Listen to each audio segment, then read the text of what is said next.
ನಮಸ್ಕಾರ ವೀಕ್ಷಕರೇ, ಮುಂಜಾನೆಯ ಶುಭಕಾಮನೆಯೊಂದಿಗೆ ನಿಮ್ಮೆಲ್ಲರಿಗೂ ಕೆಪಿ ನಂಜುಂಡಿರವರ ಲಕ್ಷ್ಮಿ ಗೋಲ್ಡ್ಸ್ ಪ್ಯಾಲೇಸ್ ಅರ್ಪಿಸುವ ಬೃಹತ್ ಬ್ರಹ್ಮಾಂಡ ಕಾರ್ಯಕ್ರಮಕ್ಕೆ ಪ್ರೀತಿಯ ಹೃತ್ಪೂರ್ವಕ ಸ್ವಾಗತ ಸುಸ್ವಾಗತ.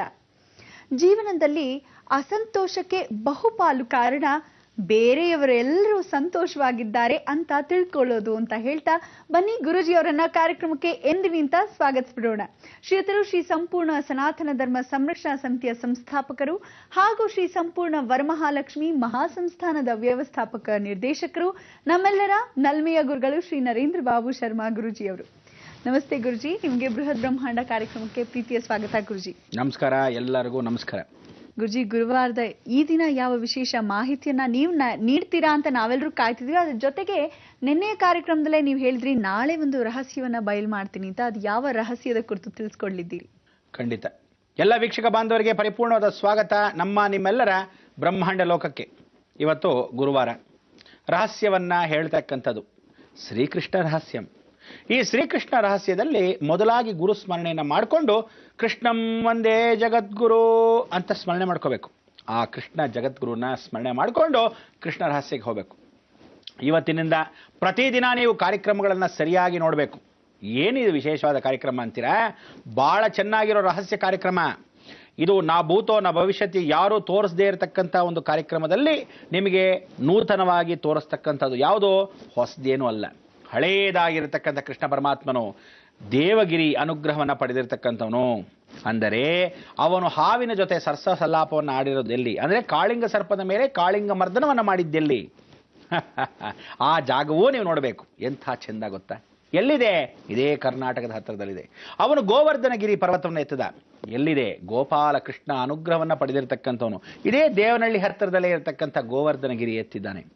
ಇದಕ್ಕೆಲ್ಲ ಸಾಕ್ಷಿ ಇದೆಯಾ? ಖಂಡಿತ ಇದೆ. ಅಜ್ಞಾತವಾಸದಲ್ಲಿ, ವನವಾಸದಲ್ಲಿ 1 ವರ್ಷ ಅಜ್ಞಾತವಾಸ. ಅಜ್ಞಾತವಾಸ ಅಂದ್ರೇನು? 1 ವರ್ಷ ಯಾರಿಗೂ ಕಾಣದೇ ಇರತಕ್ಕಂಥ ವರ್ಷಗಳು. ಈ ವರ್ಷದಲ್ಲಿ ಎಲ್ಲೆಲ್ಲಿ ಇದ್ದ, ಯಾವ್ಯಾವ ಕ್ಷೇತ್ರದಲ್ಲಿದ್ದರು, ಈ ಪಾಂಡವರು ಎಲ್ಲೆಲ್ಲಿ ಓಡಾಡಿದ್ರು. ಪಾಪ ನಾವು ಸಣ್ಣದಾಗಿದ್ರು ಅಂತ ಇಟ್ಕೊಳ್ಳೋಣ. ಸಣ್ಣದಾಗಿದ್ದ ಪಾಂಡವರು ಎಲ್ಲೋ ಬಚ್ಚಿಟ್ಕೋಬೋದು. ದೊಡ್ಡದಾಗಿರ್ತಕ್ಕಂಥ ಈ ದೇಹಗಳು ದೈತ್ಯ ರಾಕ್ಷಸನ ಆಕಾರದಲ್ಲಿರ್ತಕ್ಕಂಥವ್ರು. ಯಾಕೆಂದ್ರೆ ನೀವು ಇಷ್ಟೇ ನಂಬಬೇಕು. ಇದನ್ನು ಕೂಡ ರಹಸ್ಯವಾಗಿ ನಿಮಗೆ ಮೊದಲೇ ಬಯಲು ಕೊಟ್ರೇನೆ ನಾಳೆ ದಿವಸ ಈ ಕಾರ್ಯಕ್ರಮಗಳು ನೋಡೋಕ್ಕೆ ಅರ್ಥವಾಗೋದು. ಕಲಿಯುಗ 1 ವರ್ಷದ 200 ಅಂದರೆ ಯಾವ ಕಾಲಕ್ಕೂ ತಿಳ್ಕೊಳ್ಳಿ. 120 ವಿಶೇಷ 1 ವರ್ಷದ 100. ಆ 200 ಅನ್ನೋದು 20 ವರ್ಷಗಳ ಕಾಲ. 200 ವರ್ಷ ಬದುಕಿದ ಹಾಗೆ 20 ವರ್ಷಗಳು ಪ್ರತಿಯೊಬ್ಬ ಮನುಷ್ಯನಿಗೆ, ಒಂದು ಆನೆಗೆ. ಆದರೆ 100 ವರ್ಷ ಮನುಷ್ಯ ಮಾತ್ರ ಬದುಕೋದು ತನ್ನ ಸಾಮರ್ಥ್ಯದಲ್ಲಿ. 20 ವರ್ಷ ಏನೋ ಬೋನಸ್, ಎಕ್ಸ್ಟ್ರಾ ಬೋನಸ್ ಇದ್ದ ಹಾಗೆ. ಅಂದರೆ ಒಂದು ಆನೆಗೂ ಒಂದು ಮನುಷ್ಯನಿಗೆ ಈ ಕಲಿಯುಗದಲ್ಲಿ 120 ವರ್ಷ ಬದುಕಲೇಬೇಕು ಅಂತ ಒಂದು ಜೀವನ ಇದೆ. ಇಷ್ಟು ವರ್ಷ ಬದುಕಬಹುದು ಅಂತಕ್ಕಂಥ ಆಯಸ್ಸಿದೆ. ಅದಕ್ಕೆ ಸೃಷ್ಟಿ ಪೂರ್ತಿ 60 ವರ್ಷದ್ದು 2 ಸಂವತ್ಸರಗಳು ಯಾರು ಬದುಕ್ತಾನೋ ಇಡೀ ಜಗತ್ತಿನ ಎಲ್ಲವನ್ನೂ ನೋಡ್ಬಿಡ್ತಾನ ಅವನು ಅಂತ. ಅಂದರೆ ಆಗು ಹೋಗಳು ಯಾವಾಗಿಂದ ನೋಡಿದ್ರು, ಯಾವ ಕಾಲದಲ್ಲಿ ರಾಜಕೀಯ ನಡೀತು, ಯಾವ ಕಾಲದಲ್ಲಿ ಯಾರ್ಯಾರು ದೊಡ್ಡ ಮಹನೀಯರು ಬಂದಿದ್ರು, ಯಾವ ಕಾಲದಲ್ಲಿ ಏನೇನು ಪ್ರಳಯ ಆಯಿತು, ಎಲ್ಲವೂ ಆ 100 ವರ್ಷ ನೋಡಿರೋ ಹಿರಿಮೆ ಬಹಳ ಜನಕ್ಕಿದೆ. ಆ ಹಿರಿಮೆಯಲ್ಲಿ ದೊಡ್ಡ ದೊಡ್ಡ ವ್ಯಕ್ತಿಗಳು, ಗಣ್ಯ ವ್ಯಕ್ತಿಗಳಲ್ಲಿ ಬಹಳ ವಿಶೇಷವಾಗಿರ್ತಕ್ಕಂಥ ವಿಚಾರದಲ್ಲಿ ಡಾಕ್ಟರ್ ರಾಧಾಕೃಷ್ಣ ಆಗಲಿ, ಸರ್ ಎಂ ವಿಶ್ವೇಶ್ವರಯ್ಯ ಅವರಾಗಲಿ, ಇವತ್ತಿನ ದಿವಸ ಜಗದ್ಗುರುಗಳಾಗಿರ್ತಕ್ಕಂಥ ಶಿವಗಂಗೆ ಸ್ವಾಮಿಗಳಾಗಲಿ, ಸಿದ್ಧಗಂಗಾ ಮಠದ ವಿಶೇಷವಾಗಿರ್ತಕ್ಕಂಥ ಗುರುಗಳಾಗಲಿ, ಶಿವಕುಮಾರ ಸ್ವಾಮಿಗಳು, ಹಾಗೆ ಒಂದೊಂದು ಜಗತ್ತಲ್ಲಿ ಆ 100 ವರ್ಷಗಳ ಅವಧಿಯನ್ನು ಕಳೆದಿರ್ತಕ್ಕಂಥವರು, ಆ 100 ವರ್ಷಗಳಲ್ಲಿ ಆಗಿರ್ತಕ್ಕಂಥ ಅನಾಹುತಗಳು, 100 ವರ್ಷಗಳ ಆಗಿರ್ತಕ್ಕಂಥ ಎಲ್ಲ ವಿಚಾರಗಳನ್ನು ಹೇಳ್ಕೊಡ್ತಾರೆ. ಇವರು ಮಹನೀಯರು ಅಂತ ಕರಿತೀವಿ. ಈ ಮಹನೀಯರು ಕಲಿಯುಗದಲ್ಲಿ ಮಹನೀಯರು ಅಂತ ಅನ್ಸ್ಕೊಂಬಿಟ್ವಿ. ಆದರೆ ದ್ವಾಪರ ಯುಗ, ಅದಕ್ಕೆ ಹಿಂದೆ ತ್ರೇತಾಯುಗ, ಅದಕ್ಕೆ ಹಿಂದೆ ಕೃತಯುಗ. Ozone layer of the earth was, ಅಂದರೆ ನಮ್ಮ ಭೂಮಿಯನ್ನು ಸಂರಕ್ಷಣೆ ಮಾಡತಕ್ಕಂಥ ದಪ್ಪವಾದ ಲೈಟ್ ಇಯರ್ಸ್ ಅಂತ ಕರಿತೀವಿ, ಕಾಪಾಡ್ತಕ್ಕಂಥ ಒಂದು ಕಾಂತಿ. ಆ ಕಾಂತಿನ ಅರ ಅಂತ ಕರಿತಿದ್ರು. ಇದು ಸೂರ್ಯನಿಗೂ ಭೂಮಿಗೂ ಸಂಬಂಧಪಟ್ಟಿರ್ತಕ್ಕಂಥ ವಿಚಾರ. ಈ ಸೂರ್ಯನಿಗೂ ಭೂಮಿಗೂ ಮಧ್ಯದಲ್ಲಿ ಯಾವ ಕಾಲಕ್ಕೂ ಎಷ್ಟು ಬೇಕೋ ಅಷ್ಟೇ ಬಿಟ್ಕೊಳ್ಳೋದು, ಎಷ್ಟು ಬೇಕೋ ಅಷ್ಟೇ ಮಾತ್ರ ಅವಾಯ್ಡ್ ಮಾಡೋದು. ಇದನ್ನು ನೋಡ್ಕೊತಾ ಇದ್ದ ಭೂಮಿಯ ಕಾಂತಿಗಳು ನಮ್ಮನ್ನು ಕಾಪಾಡ್ತಾ ಇದ್ದದ್ದು ಯಾವುದು? ಅಯಸ್ಕಾಂತದ ಮುಖಾಂತರವಾಗಿ. ಆ ವೇವ್ಸ್, ಅಲ್ಟ್ರಾ ವೇವ್ಸ್ ಅಂತ ನಮ್ಮನ್ನು ಕಾಪಾಡ್ತಿತ್ತು. ಇದು ಎಷ್ಟು ದಪ್ಪ ಆಯಿತು ಅಂದರೆ 1880. ಎಷ್ಟು? 1880 ಲೈಟ್ ಇಯರ್ಸ್. ಅಷ್ಟು ದಪ್ಪದ ಕಾಲದಲ್ಲಿತ್ತು. ಅದಾದ ಮೇಲೆ ಈಗ ಇರೋದೇ 180 ಲೈಟ್ ಇಯರ್ಸ್. ಅಷ್ಟು ದಪ್ಪ ಮಾತ್ರ. ಅಂದರೆ ಇಷ್ಟು ದಪ್ಪವಾಗಿದ್ದು ನಮ್ಮನ್ನು ಕಾಪಾಡ್ತಕ್ಕ ಕವಚ ಸಣ್ಣದಾಗಿ ಸವದು ಹೋಗಿ ಇಷ್ಟ ಆಗೋಗಿದೆ. 180 ಲೈಟ್ ಇಯರ್ಸ್ ಅಷ್ಟೇ ಇರೋದು. ಅದಕ್ಕೆ ಅರ್ಥ ನೀವೇ ಸ್ವಲ್ಪ ಮಟ್ಟಿಗೆ ಗಮನ ನೋಡಿ. ನಾವೆಲ್ಲ ಎಷ್ಟು ಹೈಟ್ ಇದ್ದೀವಿ? ಮ್ಯಾಕ್ಸಿಮಮ್ ಅಂದರೆ 7 ಫೀಟ್, ಹಬ್ಬಬ್ಬ ಅಂದರೆ 8 ಫೀಟ್. ಇನ್ನು ಪಶ್ಚಿಮದಲ್ಲಿ ಸ್ವಲ್ಪ ಜನಗಳಿದ್ದಾರೆ, ಒಂದು 8 ಫೀಟ್, 7.5 ಫೀಟ್, 8 ಫೀಟ್ ಇದ್ದಾರೆ. ಆದರೆ ಅದು ಕಮ್ಮಿ, ಎಲ್ಲೋ 100ರಲ್ಲಿ 20-30 ಜನ ಅಂತ ಇಟ್ಕೊಳ್ಳೋಣ. ಆದರೆ ನಿಜವಾಗ್ಲೂ ಮನುಷ್ಯ ಒಂದು 6 ಅಡಿ 6 ಅಡಿ ಎತ್ತರ ಅಂದರೆ ಹಾಗೆ, ನಂತರ ಗಾತ್ರವಾಗಿರ್ತಾರೆ. ಇನ್ನೊಂದಷ್ಟು ಜನ ನನಗಿಂತ ದೊಡ್ಡ ದೊಡ್ಡ ಗಾತ್ರವಾಗಿರ್ತಾರೆ. ಇದೆಲ್ಲ ಒಂದು ದೈತ್ಯ ಆಕಾರ ಅನ್ನೋದು ಪಿತ್ರಾರ್ಜಿತ ಋಣ ಕರ್ಮದಿಂದ, ಪೂರ್ವಾರ್ಜಿತ ಕರ್ಮದಿಂದ ಕೆಲವ್ರಿಗೆ ಬರುತ್ತೆ.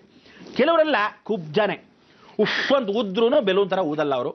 ಯಾವ ಕಾಲಕ್ಕೂ ಎಷ್ಟೇ ತಿಂದ್ರೂ ದಪ್ಪ ಆಗಲ್ಲ, ಎಷ್ಟೇ ಎಳೆದ್ರು ಕೈ ಕಾಲು ಎಳೆದು ಬಿಸಾಕಿದ್ರು ಉದ್ದ ಆಗಲ್ಲ. ಇಷ್ಟೇ ಸಣ್ಣದ ಪುಟ್ಟದಾಗಿ ಒಂದಷ್ಟಿರುತ್ತೆ. ಇದನ್ನ ಸರಿಪಡಿಸಕ್ಕಾಗಲ್ಲ ಅನ್ನೋದು ಕಾರಣ ಜನ್ಮ. ಅದಕ್ಕೆ ಕಲಿಯುಗದಲ್ಲಿ 6 ಅಡಿ 6 ಅಡಿ ಇದು ಕೃಷ್ಣ ಜನ್ಮ ಅಂತ ಕರಿತೀವಿ. ನೆಕ್ಸ್ಟ್ ದ್ವಾಪರಯುಗಕ್ಕೆ ಹೋಗಿ, ದ್ವಾಪರಯುಗದಲ್ಲಿ ಎಲ್ಲಿಂದ ಸ್ಟಾರ್ಟ್ ಮಾಡಬೇಕು? ಅರ್ಜುನದಿಂದ ಶುರು ಮಾಡೋಣ. ಯಾಕಂದ್ರೆ ಫೇಮಸ್ ಪರ್ಸನಾಲಿಟಿ ಅರ್ಜುನ. ಈ ಅರ್ಜುನ ಎಷ್ಟಿದ್ದ? 12 ಭುಕ್ತಿ ಅಂದರೆ 144 ಫೀಟ್ ಇದ್ದ. 280 ಅಡಿ ಇದ್ದ ಭೀಮ, ಅಂದರೆ 280 ಅಡಿ ಹೈಟಲ್ಲಿದ್ದ. ಯಾಕೆಂದ್ರೆ ಓಝೋನ್ ಲೇಯರ್ ಈಗ 180, ಇದ್ರ ಹಿಂದೆ ಸ್ವಲ್ಪ ದಪ್ಪದಾಗೆ ಇತ್ತು. ಯುಗ ಅಲ್ವಾ, ಆ ಯುಗದಲ್ಲಿ ದಪ್ಪದಾಗೆ ಇತ್ತು. ಅದಕ್ಕೆ ಡೈನಾಸರಸ್ ಕಾಲಕ್ಕಿಂತ ಹಿಂದೆ ಇದು. ಡೈನಾಸರಸ್ ಕಾಲದಲ್ಲಿ ಏನಾಗಿತ್ತು? ನೀವೇ ಗೋಡ್ಬೇಕು, ದೊಡ್ಡ ದೊಡ್ಡ ಮರಗಳು. ಇವತ್ತು ನೋಡಿ ಕಾಡಲ್ಲಿ ದೊಡ್ಡವಾಗ ದಟ್ಟವಾದ ಕಾಡಲ್ಲಿ ಹೋದಾಗ, ಮಲೆನಾಡು ಪ್ರದೇಶದಲ್ಲಿ ಹೋದಾಗ, ಫಾರಿನ್ನಲ್ಲಿ ಹೋಗಬೇಕಾದ್ರೆ ಎಷ್ಟೋ ಡೆನ್ಸ್ ಫಾರೆಸ್ಟಲ್ಲಿ ಹೋಗಿ ನೋಡಿ, ಮರಗಳಿಗೆ ವಯಸ್ಸಾಗಿದ್ದು ಎಷ್ಟು ವರ್ಷ, ಎಷ್ಟೋ ಯುಗದಿಂದ ಆ ಮರಗಳು ಇವತ್ತಿಗೂ ರೈನ್ ಹಾರ್ವೆಸ್ಟಿಂಗ್ ಫಾರೆಸ್ಟಲ್ಲಿ ಆಗಿರ್ತಕ್ಕಂಥದ್ದು ಎಷ್ಟು ಚೆನ್ನಾಗಿ ಶೇಖರಣೆ ಮಾಡಿ ಬೆಳೆದಿದೆ ಅಂದರೆ, ಸೂರ್ಯನ ಕಾಂತಿ ಎಷ್ಟು ಕಮ್ಮಿ ಬಿಟ್ಕೊಳ್ಳುತ್ತೋ ಅಷ್ಟು ಚೆನ್ನಾಗಿ ಬೆಳವಣಿಗೆ, ಎಷ್ಟು ಚೆನ್ನಾಗಿರುತ್ತೆ ಈ ಕಾಂತಿಗಳು ಅಂದರೆ ಅಷ್ಟು ಬೆಳವಣಿಗೆ ಇರುತ್ತೆ.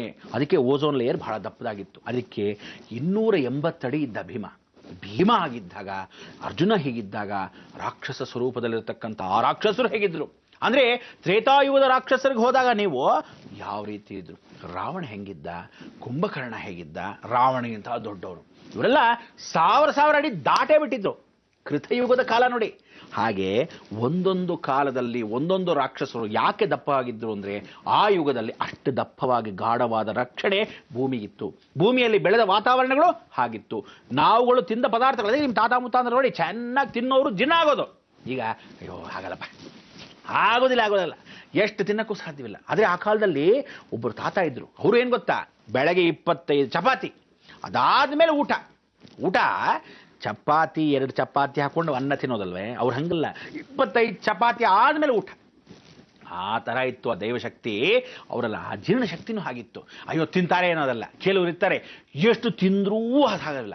ನಾವೆಲ್ಲ ಸ್ವಲ್ಪ ತಿಂದ್ರೂ ನೋಡಿದ್ರಾ ಏನು ಬ್ರಹ್ಮಾಂಡವಾಗಿದ್ದಾರೆ ಗುರುಗಳು ಅಂತಾರೆ ಕೆಲವರು. ಎಂದ್ಕೊಳ್ಳಿ. ಆದರೆ ವಿಚಾರ ಏನು ಅಂದರೆ, ನಿಮಗೆ ಈ ಕಾರಣ ಯಾಕೆ ಹೇಳಿದೆ ಅಂದರೆ, ಕಲಿಯುಗದಲ್ಲಿ ಇಷ್ಟು ದಪ್ಪವಾಗಿದ್ದ ಕಾರಣಗಳು ನಾವು ಇಷ್ಟಿಷ್ಟ ಇದ್ದೀವಿ. ನೆಕ್ಸ್ಟ್ ಜನ್ಮ ಬರೋದು ಯಾಕೆ ಗೊತ್ತಾ? ತುಂಬೆ ಹೂ ಗಿಡಕ್ಕೆ ಏಣಿ ಹಾಕೊಂಡು ಹತ್ತೋಷ್ಟು ಮನುಷ್ಯರು ಹುಡ್ತಾರೆ. ಇನ್ನು ಬಿಟ್ಬಿಡ್ದಾಗೆ ಹುಡೋದು. ಸೂರ್ಯಕಾಂತಿಗಳು ಜಾಸ್ತಿ ಆಗ್ತಾ ಇರುತ್ತೆ. ಯಾಕೆ ಕಾಂತಿ ಆಗುತ್ತೆ? ಸಣ್ಣ ಆಗ್ಬಿಡುತ್ತೆ. ಎಷ್ಟವರೆಗೂ ಬರುತ್ತೆ ಅಂದರೆ, ಬರೀ ಕೇವಲ 8 ಲೈಟ್ ಇಯರ್ಸ್ ದಪ್ಪ ಮಾತ್ರ ನಮ್ಮ ರೇಖೆಗಳನ್ನ ಕಾಪಾಡತ್ತಂತೆ ಇನ್ನು ಕಲಿಯುಗದ ಕೊನೆಯ ಹಂತದಲ್ಲಿ. ಅದಕ್ಕೋಸ್ಕರ ಜನಗಳು ದೊಡ್ಡದಾಗಿ ರಾತ್ರ ಕಾಲದಲ್ಲಿದ್ದಾಗ ಈ ದ್ವಾಪರಯುಗದ ಕೃಷ್ಣ ರಹಸ್ಯವನ್ನು ಮಾತಾಡೋಕ್ಕೆ ಇದನ್ನು ನಿಮ್ಗೆ ಅರ್ಥ ಹೇಳಿದಾಗ, ಅರ್ಜುನ ಅಷ್ಟು ಎತ್ತರ ಇದ್ದಬೇಕಾದ್ರೆ, ಈ ವನವಾಸದಲ್ಲಿ ಇವ್ರು ಓಡಬೇಕಾದ್ರೆ, ವನವಾಸದಿಂದ ಅಜ್ಞಾತವಾಸ 1 ವರ್ಷ ತಪ್ಪಿಸ್ಕೊಂಡು ಯಾರ ಕಣ್ಗೂ ಕಾಣಬಾರ್ದು ಅಂದರೆ, ಸಣ್ಣ ದೇಹ ಎಲ್ಲೋ ಗುಹೆ ಒಳಗೋ ಪೊದೆ ಒಳಗೋ ಬಚ್ಚಿಟ್ಕೊಂಡ್ಬಿಡ್ತು ಅಂತ ಅನ್ಕೋಬೋದು. ಆದರೆ ಇಷ್ಟಿಷ್ಟು ದೋಹದ್ದು ದೇಹ ಎಲ್ಲಿ ಬಚ್ಚಿಟ್ಕೋಬೇಕು? ಎಲ್ಲಿ ಬಂದರು ಇವರೆಲ್ಲ? ಆ ಕ್ಷೇತ್ರಗಳು, ಅವ್ರು ಓಡಾಡಿದ ಕ್ಷೇತ್ರಗಳು. ಭೀಮ ಆ ಬೀಸೋ ಕಲ್ಲನ್ನ ಬೀಸಿದ ಜಾಗ ಎಲ್ಲಿ? ಕೃಷ್ಣ ಪರಮಾತ್ಮ ಆ ಕೊಳನ್ನ ಇಟ್ಟಿದ್ದ ಜಾಗ ಎಲ್ಲಿ? ಹಬ್ಬ ನೇಗಲ್ನ ಇಟ್ಟಿರೋ ಆ ವಿಶೇಷವಾಗಿರ್ತಕ್ಕಂಥ ನಕುಲ ಸಹದೇವ ಎಲ್ಲಿ? ಹಸುಗಳನ್ನ ಕುದುರೆಗಳನ್ನ ಕಟ್ಟಿದ್ರ ಲಾಳ ಎಲ್ಲಿ? ಧರ್ಮರಾಯನು ಆ ಪಗಡೆ ಆಡಬೇಕಾದ್ರೆ ಪಗಡೆ ಎಷ್ಟು ದೊಡ್ಡದಾಗಿತ್ತು? ಇದನ್ನೆಲ್ಲ ತಿಳ್ಕೋಬೇಕಾದ್ರೆ ಇದೇ ಕೃಷ್ಣ ರಹಸ್ಯದಲ್ಲಿ. ಇದು ಕತೆ ಅಲ್ಲ. ಆ ಕತೆ ಒಳಗಿಲ್ಲದೆ ಇರತಕ್ಕಂಥ ಜೀವನದಲ್ಲಿ ನಿಮಗೆ ನಿಜವಾದ ಸಂಗತಿ ಅದೇ ಕ್ಷೇತ್ರಕ್ಕೆ ಕರ್ಕೊಂಡು ಹೋಗಿ ದೃಶ್ಯಾವಳಿ ಸಮೇತವಾಗಿ ನೋಡಿ ಅಂದಾಗ, ಈ ಕಾಲದಲ್ಲಿ ಅದೇನಾಗಿದೆ, ಆ ಕಾಲದಲ್ಲಿ ಇದೇನಾಗಿತ್ತು, ಇದೇ ಸ್ಥಳಕ್ಕೆ ನಿಮ್ಮನ್ನ ಭೇಟಿ ಮಾಡಿಸಕ್ಕೆ ನಾವು ಈ ಜಿ ಮಾಧ್ಯಮದ ಮುಖಾಂತರವಾಗಿ ನಾ ಭೂತೋ ನಾ ಭವಿಷ್ಯತಿ ಎಂದು ಕಾಣಿದೆ ಅರದಿರತಕ್ಕಂಥ ವಿಚಾರಗಳನ್ನು ನಿಮಗೆ ತೋರ್ಸಕ್ಕೆ ಶ್ರೀಕೃಷ್ಣ ರಹಸ್ಯಕ್ಕೆ ಇವತ್ತು ಸ್ವಾಗತ. ಇವತ್ತು ಶುರುವಾದರೆ ಯಾವತ್ತು ಕೊನೆ ಅವನೇ ಬಲ್ಲ. ನಾವು ಏನು ಮಾಡಬೇಕು? ಪ್ರತಿ ದಿನ ಪ್ರತಿ ಕ್ಷಣ ಈ ಕಡೆ ಆ ಕಡೆ ತುಡುಕ್ ಬಿಡುಕಂದೆ ರಿಮೋಟ್ ಪಕ್ಕಕ್ಕೆ ಬಿಸಾಕ್ಬಿಟ್ಟು ಕೂತ್ಕೊಂಡಿರ್ತೀರ ಅಲ್ವಾ? ಕೂತೀರಿ, ಬಂದೆ.